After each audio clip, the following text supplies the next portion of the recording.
Good morning student. Welcome back to my YouTube channel IPS mathematic classes. आज की इस video में हम लोग क्लास 10th के मैथ को सॉल्यूशन करने वाले हैं, जो कि चैप्टर का नाम है वास्तविक संख्या। उसमें हम लोग आज एनसीईआरटी बुक से प्रश्नावली 1.1 क्वेश्चन को देखेंगे, क्वेश्चन बाय क्वेश्चन को देखेंगे।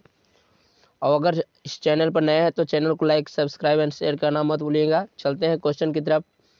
क्वेश्चन में आपको नजर आ रहा होगा, बोल रहा है कि यूक्लिड, क्वेश्चन नंबर 1 में यूक्लिड विभाजन एल्गोरिथ्म के प्रयोग से एचसीएफ ज्ञात करना है। तो चलिए हम लोग एचसीएफ निकालते हैं, और बहुत ही आसान तरीके से। लेकिन यहाँ पे एक फॉर्मूला आपको ज़रूरत पड़ेगा। वो है क्या? देखिए, यूक्लिड विभाजन का फॉर्मूला आपको पता होना चाहिए। यूक्लिड विभाजन का फॉर्मूला होता है, ध्यान दीजिएगा, ए बराबर B Q plus R. A बराबर क्या होता है? B Q plus R. यहाँ पे ए जो होता है वो भाज्य होता है। भाज्य बराबर, आप लोगों ने फॉर्मूला जब भी किसी चीज़ को डिवाइड करते हैं तो हमारा जो है 2 टाइम लगता है। यहाँ से देखो, जब भी किसी को डिवीजन करते हैं तो हमारा भाज्य बराबर फॉर्मूला क्या होता है? भाजक गुने भागफल प्लस शेषफल। अगर दोनों को जोड़ देते हैं तो हमारा भाज्य आ जाता है। वहीं आपको यहाँ पे ये समझाना है, समझना है कि ये फॉर्मूला इसी से निकला है। तो चलिए, तो इसी पर आपको क्या करना है, इसको इसी के मदद से, इस फॉर्मूले की मदद से हम लोगों को एचसीएफ निकालना है। इस फॉर्मूले की मदद से हम लोग को एचसीएफ निकालना है। तो सबसे फर्स्ट नंबर क्वेश्चन में आपको नजर आ रहा होगा 135 और 225 है। सबसे बड़ा जो है 225 है। 225 में हम जब किसको से डिविजिबल करते हैं, ये 135 से डिविजिबल करते हैं तो 1 टाइम लगेगा, तो आपको घटेगा तो आ जाएगा शेषफल आपका 90। ठीक है।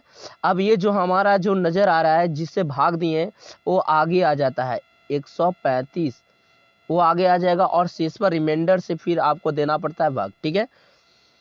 अब यहाँ से 90 90 ये भी 1 टाइम लगेगा, तो ये आ जाता है शेषफल रिमाइंडर आपका 45।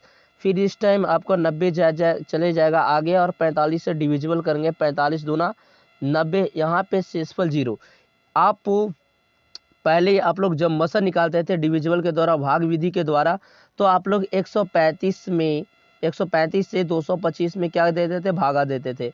1 टाइम लगता था, 135 लिखाता था और यहाँ शेषफल लिखाता था, फिर शेषफल से भाग देते थे जो ऊपर में रहता था। तो वही काम यहाँ पे किया गया है, बस उसको हम लोगों ने यहाँ पे हम डायरेक्ट कर दिए हैं। ठीक है। और कुछ यहाँ पे ज़्यादा हम कैलकुलेशन नहीं किए, ज़्यादा हम अपना कुछ लॉजिक यूज नहीं किए हैं। तो यहाँ पे हमको हर हालत में उसमें भी क्या करना रहता था कि शेषफल लास्ट में 0। अब यहाँ पे देखिए ध्यान से कि यहाँ पे 0 आ गया है हमारा शेषफल, तो इसका मतलब कि हमारा जो एचसीएफ है वो निकल गया। एचसीएफ निकल चुका है हमारा कितना? 135 और 225 का एचसीएफ आपको 45 कुल टोटल निकल गया। तो इस तरीके से ये क्वेश्चन नंबर 1 सॉल्विंग हो जाएगा। ठीक है। चलते हैं क्वेश्चन नंबर आपको सेकंड की तरफ। क्वेश्चन नंबर इसी में फर्स्ट हो गया, सेकंड भी बता देते हैं। सेकंड भी बिल्कुल आसान तरीके से बन जाएगा, कुछ आपको ज़्यादा करने की ज़रूरत नहीं है, बिल्कुल इसी तरीके से बनाना है। ठीक है। इसमें से 2 क्वेश्चन बताएंगे, ये क्वेश्चन खुद आपको बनाना पड़ेगा। तो चलते हैं क्वेश्चन की तरफ।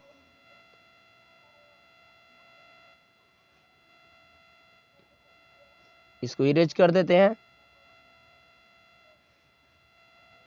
नोट कर रहे होंगे तो वीडियो को पॉज करके आप नोट कर सकते हैं। क्वेश्चन नंबर 2 में आपको नजर आ रहा होगा, फॉर्मूला तो वही होगा, ए बराबर B Q plus R. Formula same है ना, लेकिन यहाँ पे वैल्यू चेंज हो जाएगा। कितना है भाई? ए है 38,220 से डिविजिबल करना है 196 में। अब कितना टाइम लगाएंगे? आप डिविजिबल कीजिए तो 1 टाइम लगेगा, फिर 9 टाइम और 5, यानी 195। जब 100 यानी 196 जब 195 से मल्टीपल करते हैं तो ये पूर्ण रूप से 38,220 आ जाता है। तो यहाँ पे डायरेक्ट इसको जो है कट गया। किसको से कटा? 196 से। यानी भाज्य बराबर भाज्य गुने भागफल प्लस शेषफल। कोई दिक्कत नहीं, सेम प्रोसेस वही है। तो यहाँ पे एचसीएफ क्या हो जाएगा? डायरेक्ट 196। कोई दिक्कत नहीं, क्योंकि 196 से ही कट गया, तो यहाँ पे आपका एचसीएफ ये हो जाएगा। ठीक है। तो चलते हैं नेक्स्ट क्वेश्चन की तरफ, बिल्कुल आसान तरीके से। ठीक है। अब इसमें आपको नजर आ रहा होगा, ध्यान से देखिएगा। देखिए, थर्ड नंबर क्वेश्चन में क्या बोल रहा है, 867 है, 867 है, उसमें डिवीजन भाग देना है 255 से, कितना टाइम लगेगा आप सोचिए। 25 चौके 100 नहीं लगता सकता है, 25 या 75 लग जाएगा, है ना। तो इसको हम लोग क्या कर लेंगे, माइनस कर लेंगे। अब कितना बचता है भाई, उसको हम लोग चेक कर लेंगे, ठीक है। तो आपको आ जाएगा 875, यहाँ से 867 में से 15 हो जाएगा, और 25 या 75, 176 हो जाएगा। इसको घटा लेंगे 201, यानी 102। कितना बचा, यहाँ पे आपका रिमाइंडर आ गया 102। इस टाइम अगले टाइम 255 आगे जाएगा, और फिर जो है 102 से डिवीजन कर देंगे, तो कितना मरतबे या इस टाइम लगेगा। इसको हम इरेज कर देते हैं, कैलकुलेशन आपको बैक साइड में करना है ना। तो यहाँ पे देखिए, इसको भी हम लगा सकते हैं 2 टाइम में, तो दो टाइम में लगाएंगे तो यहाँ पे कितना आ जाएगा आपका 102 है ना। तो यहाँ पे आपका आ जाएगा 51, यस 51। तो यहाँ से आपका 51 आ जाएगा। देखिएगा 255 में से 200, यहाँ से 204 को जब घटाएंगे तो आपका आ जाएगा 200 कितना 51 आ जाएगा, ठीक है, कोई दिक्कत नहीं। तो यहाँ से इस टाइम अगले बार 102 में लगेगा डिवीजन, 102 में डिवीजन करेंगे, 51 से भाग देंगे तो 51 दूना 102 हो जाता है, और यहाँ पे रिमाइंडर हमारा 0 हो गया। हमको ये तब तक करना है जब तक हमारा जो रिमाइंडर जो है 0 नहीं आ जाता है। तो ये हमारे पास किससे डिविजिबल हुआ, 51 से। तो यहाँ ACF इक्वल टू हो गया 51, ACF इक्वल टू क्या हो गया 51, कोई दिक्कत नहीं होना चाहिए। तो चलिए इस क्वेश्चन को हम लोगों ने सॉल्व कर दिया, चलते हैं नेक्स्ट क्वेश्चन की तरफ। तो देखिए इसमें प्रश्नावली 2 में, यानी प्रश्नावली 2 नहीं, क्वेश्चन नंबर 2 में, प्रश्न संख्या 2 में कह रहा है दर्शाइए कि कोई धनात्मक विषम पूर्णांक जो है 6q+1 या 6q+3 या 6q+5 के रूप का होता है, जहां q कोई पूर्णांक है। भाई ठीक है, आप लोगों को अभी जस्ट फॉर्मूला हम बताए थे एल्गोरिथम। यहाँ पे आपको नजर आ रहा होगा a बराबर BQ+R फॉर्मूला होता है। अब आपको यहाँ पे प्रत्येक जगह यहाँ से आपको कॉमन नजर आ रहा होगा, क्या कॉमन नजर आ रहा है कि 6q+1, यानी यहाँ पे आपको नजर आ रहा होगा ए वाला कंडीशन में कि a बराबर उसमें नजर आ रहा होगा 6q, ठीक है। b के जगह पे हर बार जो है b बराबर कितना आ रहा है 6 आ रहा है ना।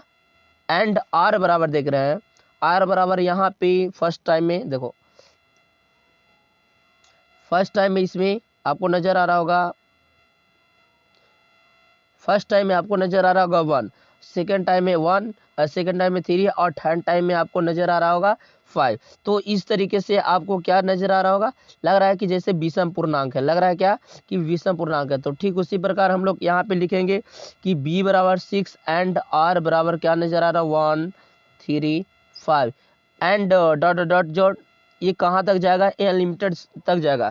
तो आपको लग रहा होगा कि यह एक विषम पूर्णांक है, क्या चाहिए, विषम पूर्णांक है, विषम संख्या है। 1 2 3 1 3 5, फिर इसके बाद 7 हो जाएगा, फिर इसके बाद 7 के बाद हो जाएगा 8, 7 के बाद 9 हो जाएगा, 11 हो जाएगा। इस तरीके से ये विषम संख्याएं बढ़ते रहेगी।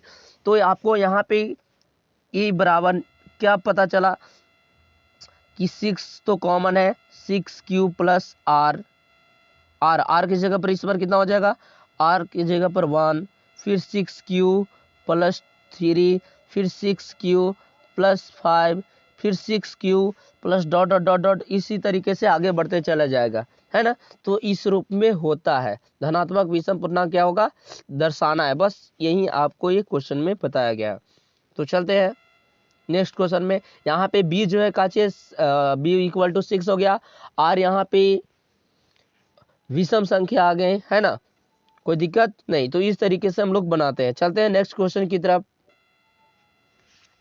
इस क्वेश्चन में आपको देखिए, पढ़िए, किसी परेड में 616 सदस्यों वाली एक सेना की टुकड़ी को 32 सदस्यों वाली एक आर्मी बैंड के पीछे मार्च करना है, 32 सदस्यों वाली आर्मी बैंड के पीछे काज करना है, मार्च करना है, तो दोनों समूहों का समान संख्या वाले स्तंभों में मार्च करना है, इक्वल में करना है। तो उन स्तंभों की अधिकतम संख्या ज्ञात कीजिए।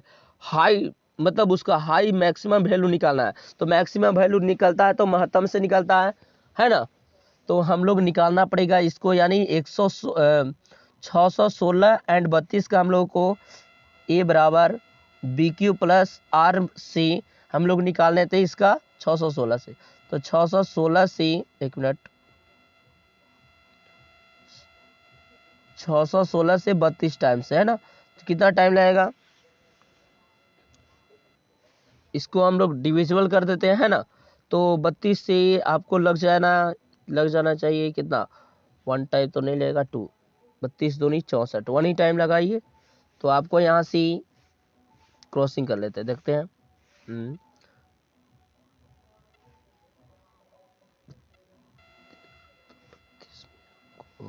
यहाँ से 616 में से देखिए डिविजिबल करते हैं 32 से, 616 में से कितना, 2 टाइम तो नहीं लगेगा, 1 ही टाइम लगेगा, 1 टाइम लगेगा। फिर उसके बाद लगाना पड़ेगा हम लोग को, आ जाएगा आपका माइनस करके, देख लेते हैं।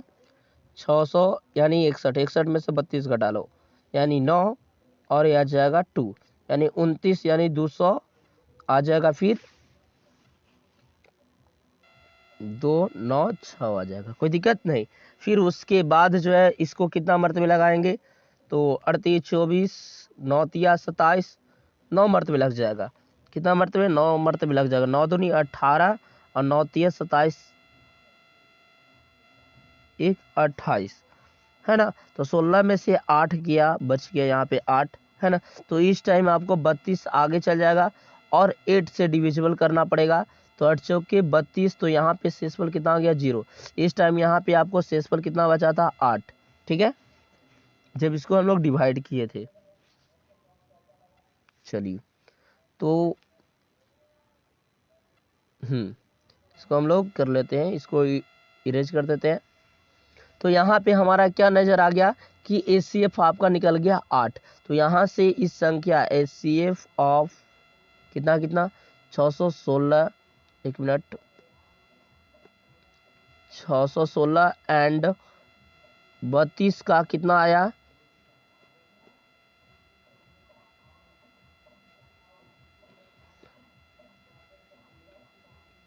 32।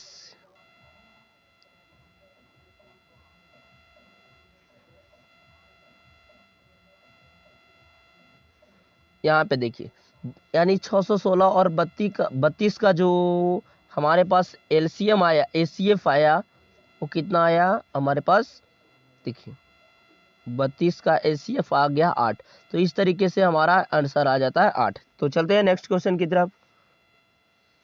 नेक्स्ट क्वेश्चन में बताया है यूक्लिड विभाजन प्रमेयिका का प्रयोग करके दर्शाइए कि किसी धनात्मक पूर्णांक का वर्ग किसी पूर्णांक m के लिए 6m या 3m+1 के रूप में होता है। इसको हम लोग को क्या करना है, दर्शाना है ना, दिखाना है। तो चलिए हम लोग सबसे पहले जानते हैं कि हम लोग का फॉर्मूला क्या होता है, a बराबर बी क्यू प्लस आर होता है। अब यहाँ पे आपको नजर आ रहा होगा कि Q के जगह पर आपको दे दिया Q इक्वल टू, आपको नजर आ रहा होगा M, यहाँ पे एक कॉमन है ना, Q के जगह पर M नजर आ रहा है। और क्या नजर आ रहा है कि B के जगह पर आपको एक कॉमन और नजर आ रहा है 3, कोई दिक्कत नहीं। लेकिन R के जगह पर आपको क्या नजर आ रहा है, 0 1, तो इसके आगे क्या हो जाएगा, 2 डॉट डॉट डॉट डॉट। इसी तरीके से ये पूर्ण संख्या हो रहा है, लग रहा है कि जैसे, है ना। तो ये पूर्ण संख्या हो गया। फिर उसके बाद बोल रहा है, तो हम लोग इसको कर लेते हैं। तो a बराबर क्या जाएगा, और 3m, 0 रखेंगे तो इससे कोई फर्क नहीं पड़ेगा, 3m+1। फिर इसी तरीके से डॉट डॉट डॉट करते जाएंगे। लेकिन क्या बोल रहा है कि क्या जब हम इसको वर्ग भी करते हैं ना, तो क्या इसी रूप में होगा, तो श्योरली है कि इसी रूप में आएगा। हम लोग चेक कर लेते हैं। तो यहीं इस साइड में जब स्क्वायर करेंगे तो 3m का क्या हो जाएगा, ऑल स्क्वायर हो जाएगा, कॉमा यहाँ पे 3m+1 का भी क्या हो जाएगा, ऑल स्क्वायर हो जाएगा। तो इस तरीके से हमें स्क्वायर के रूप में भी क्या 3m+1 के रूप में ही क्या मिलता है, ये मिलता है।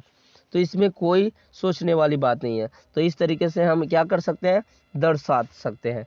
और यहाँ पे लिख सकता है कि ये क्या चीज़ है, कंप्लीट नंबर है, पूर्ण संख्या है। ये क्या चीज़ है, पूर्ण संख्या है ना। तो चलते हैं नेक्स्ट क्वेश्चन की तरफ। 5 नंबर क्वेश्चन में ठीक उसमें क्या था कि आपको इसमें स्क्वायर करना था, और इसमें आपको क्या बताया हुआ, ध्यान से देखिएगा। यूक्लिड विभाजन प्रमेयिका का प्रयोग करके दर्शाइए कि किसी धनात्मक पूर्णांक का घन 9m+1 या 9m+8 के रूप में होता है। तो इसमें जस्ट आपका होमवर्क के लिए रह गया, आप तब तक इसको बनाकर रखिएगा। इसमें कुछ नहीं करना है, इसमें क्यूब करना है ना, घन करना है। कि घन जब करते हैं उसको कैलकुलेशन करते हैं तो हमारा उसी रूप में आता है। तब तक के लिए गुड बाय, एंड चैनल को लाइक एंड सब्सक्राइब करना मत भूलिए। मिलते हैं नेक्स्ट प्रश्नावली में।